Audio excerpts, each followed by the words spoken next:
Hey guys, I'm back with you again today. I got another installment here for your outdoor world.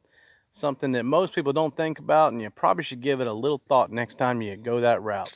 Out here on Backcountry Road, there's a creek right here, and a lot of people will come out here to fish these little creeks and just knock around, see what's down here. A lot of times kids will come down here.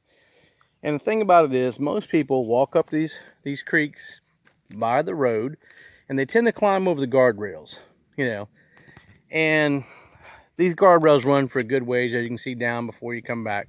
So the reality is, you kind of want to be aware before you climb over these guardrails of what you're looking at and what's going on. Because here's a prime example. Often wasp nests are on the back of these guardrails, which it happens. But once again, it's just going to hurt a little bit, but not a big deal. But here's something that is a big deal, and it's going to hurt a lot. Let me get you to take a look at that right there. Hopefully you can see that. She's hidden up here in the dark, but that's a fairly large black widow, along with an extremely large egg sac. And it's not the only one. I've actually seen several of these walking up in here. So it's something you need to be aware of when you climb over these guardrails, whether you're working or whether you're out, like I said, looking for a little quiet fishing hole that nobody knows about.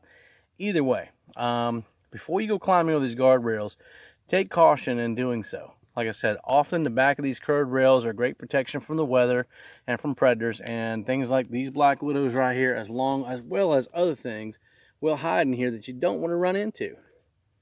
And like I said, this is a fairly large black widow with an egg sac.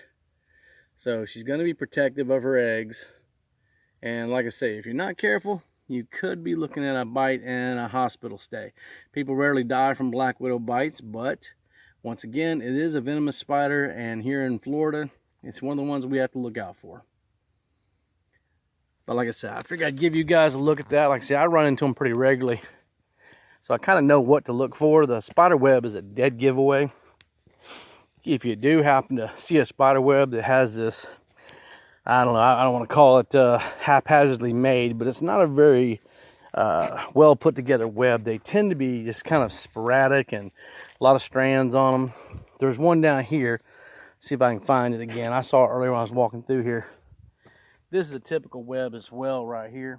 It's a, like I said, kind of a sporadic little web. There's not much to it, but these are typically the kind of webs you find when you find black widows. Let's look down there. Here we go. Here's another really nice large female with an egg sac. And like I said, if you're not careful, you go to climb over this railing, you put your hand under there or your leg as you're climbing over, you could easily get bit. So like I said, just something else to look for when you're out here in your outdoor world doing your thing on the weekends or when you're working.